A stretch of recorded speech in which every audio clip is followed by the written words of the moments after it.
સુરતના માંડવીમાં હિન્દુઓના ધર્મ પરિવર્તન કરાવવા મામલે એવા ઘટસ્ફોટ થયા કે હિન્દુઓ લાલઘુમ થયા છે।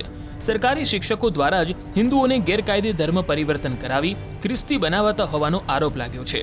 આચાર્ય બાદ હવે બીજા 2 શિક્ષકોની સંડોવણીની પણ આશંકા વ્યક્ત કરાઈ છે। એક યુવતીએ દુષ્કર્મ અને ધર્મ પરિવર્તનની ફરિયાદ નોંધાવ્યા બાદ આ મામલે તપાસ શરૂ થતા અનેક ખુલાસા થયા। ફરિયાદીના જણાવ્યા પ્રમાણે ક્લિનિક ચલાવતા ડોક્ટર અંકિત ચૌધરીએ યુવતીને પ્રેમ જાળમાં ફસાવી લગ્નની લાલચ આપીને 2 વર્ષ સુધી શારીરિક સંબંધો બાંધ્યા, સાથે જ લગ્ન કરવા માટે ધર્મ પરિવર્તન કરાવ્યું, પરંતુ ધર્મ પરિવર્તન થઈ ગયા બાદ યુવતીને તરછોડી મુકાઈ। ફરિયાદ બાદ પોલીસે તપાસ કરતા ખુલાસો થયો કે ધર્મ પરિવર્તન કરાવનાર બીજું કોઈ નહીં પરંતુ ડોક્ટર અંકિતનો પિતા અને સરકારી શાળાનો આચાર્ય રામજી ચૌધરી છે। ગેરકાયદે ધર્મ પરિવર્તનનો માસ્ટરમાઇન્ડ રામજીની પોલીસે ધરપકડ કરી છે।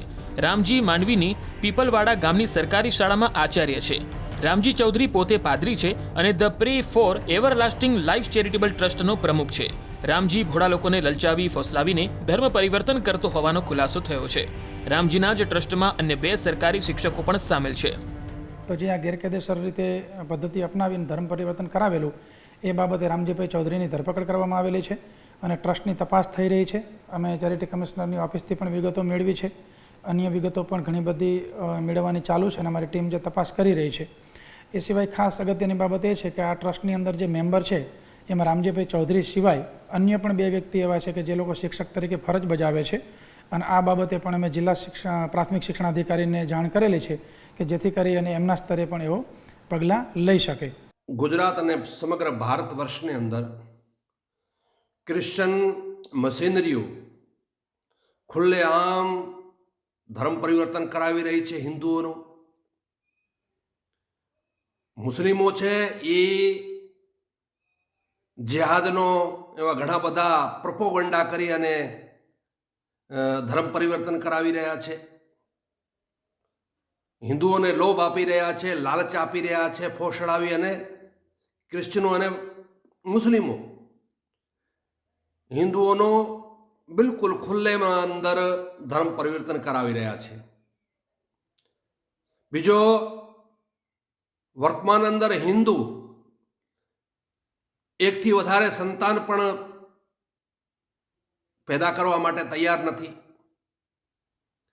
દિવસો દિવસ હિન્દુઓની સંખ્યા ઘટી રહી છે। એક આ ધર્મ પરિવર્તન રોકવા માટે એક સખ્ત કાયદો બનવો જોઈએ। સાથે સાથે હિન્દુ સમાજે પણ વિચાર કરવો જોઈએ કે આ દેશની અંદર હિન્દુ અલ્પસંખ્યક થઈ જશે તો મન લાગે કે ભારત દેશને બચાવવો મુશ્કેલ પડી જશે। કેમ કે દેશનો સંવિધાન છે કે અથવા તો બીજા ઘણા કાયદા નિયમો છે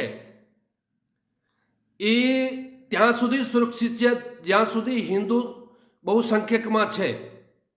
અગર હિન્દુ અલ્પસંખ્યક થઈ જશે આ દેશની અંદર તો કોઈ પણ બીજો સંવિધાનને માનવા માટે તૈયાર નથી અને અથવા તો બીજા જે પણ પરંપરાઓ છે એને નિભાવવા માટે તૈયાર નથી। એટલે હિન્દુ સમાજને ચોક્કસ એના ઉપર ચિંતા કરવી જોઈએ। 2 થી 3 એના સંતાન હોવા જરૂરી છે। સાથે સાથે સરકારોએ એક સખ્ત કાયદો બનાવી અને આ જો ધર્મ પરિવર્તન ધડલ્લેથી થઈ રહ્યો છે એને રોકવા માટે જરૂરી છે। અગર આ નહીં થાય તો આવાવાળો સમય હિન્દુઓ માટે બહુ કપરો રહેશે।